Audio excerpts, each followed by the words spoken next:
Morning everybody, the happy Highlander here. So today, this is doing my head in. See all this mess? Right, this tank. All this mess, doing my head in.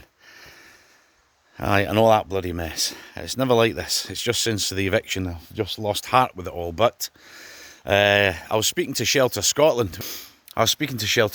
Yesterday about recent events.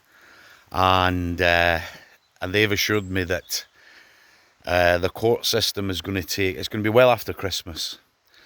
So that's good, because it buys me time, and it means I can concentrate on getting the tank ready. So because of that, I'm not living in a shit tip. I've never lived in a shit tip, and I'm not doing it. So there you go. Wait a minute. That's Mr. Majestic number 2. My good pal. See you later, son. But at the same time, I wanted to show you this. So I was just in the middle of sorting out all this shamash. I need to have a really good read up. And then my pal, the original Mr. Majestic, he's phoned me up to say there's a big galoot on its way down to you. That's his dog, Blue. He's my pal, Blue. Aye, we've been great pals for nearly 9 years, so we have. But we had a fallout a couple of years ago. I'll show you him and I'll tell you what happened. So I babysit, or dog sit, while my pal John and his missus are away. We travel quite a bit. So I look after the dog. Here he is, look, I think butter wouldn't melt in his blood. There he is, look at him. So, what he does, he's awfully clever at slipping his lead. He's very, very good at slipping his lead. Let me get in. Alright, son. And if you don't watch... Wait a minute. If you don't watch, he'll just do a bloody runner. Aye. So I got a phone call to say, that's Blue on his way down to you. So he always comes to me, because I always give him a big slab of meat. He's always thirsty.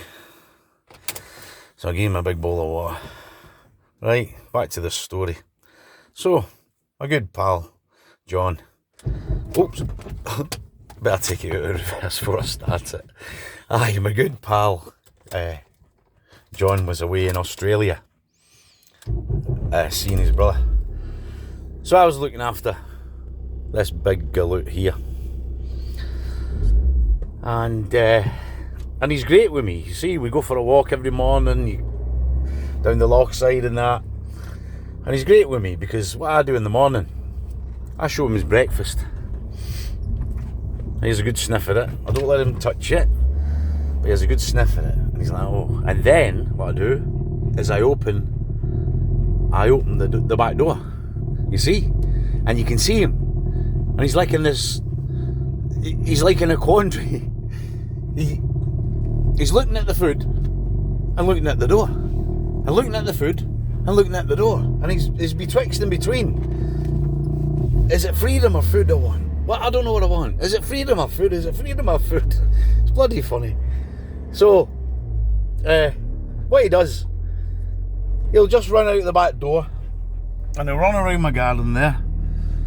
And he'll run around and do his mucky business. And then he'll come back and get his breakfast. And that's it. He doesn't run away. Rarely does he run away with me. And then he just comes back. Might be an hour, but he's out having fun. So, this one particular time, I was babysitting him, dog sitting him. And I think it was like maybe the second morning. There he is, look. He knows the story. Look, you see the guilt written all over his bloody face? Look at him. Eh? Oops. And God love him. Look. He's saying sorry. He knows the story. Right, so anyway, blah de blah. So, wait. So, I woke up, and there he was. Outside my bedroom door. He's allowed anywhere in the house except my bed. Not having that big smelly dog sleeping on my bed, covered in ticks. So there he was, outside my bedroom door. I gave him a good clap. And then we went downstairs and we saw the devastation that he had caused. And you know what it was? was a big pile of white feathers. I had a beautiful, beautiful budgie called Brenda, and he murdered her. Aye, I couldn't look at him. Big pile of feathers, and there she was, my beautiful, beautiful Brenda, dead, lying dead. So from that day forward, his name isn't Blue. His name is Taggart. Do you get that? Because there's been a bloody murder. God love him. Aye, we fell out. We fell out, so we did. But you know, we learned to love each other once again. Like that's it. I'm taking Taggart back to his dad, Mr. Majestic. I'll have a coffee and a couple of cigs with my pal. Listen to him speaking about himself. And then I'll crack on and get some work done. Tidy up that bloody shite-hole garden of mine. I'm probably even going to trim round the edges. I may cut the grass with a mower, but it's a bit wet. But at least, like I say in my gardening videos, if you trim round your edges, get them tight, what a vast improvement that makes visually. So well, that's what we're going to do. Alright guys, so you enjoy the rest of your day, and I shall try my very best to do the same. God bless you all. Cheery bye.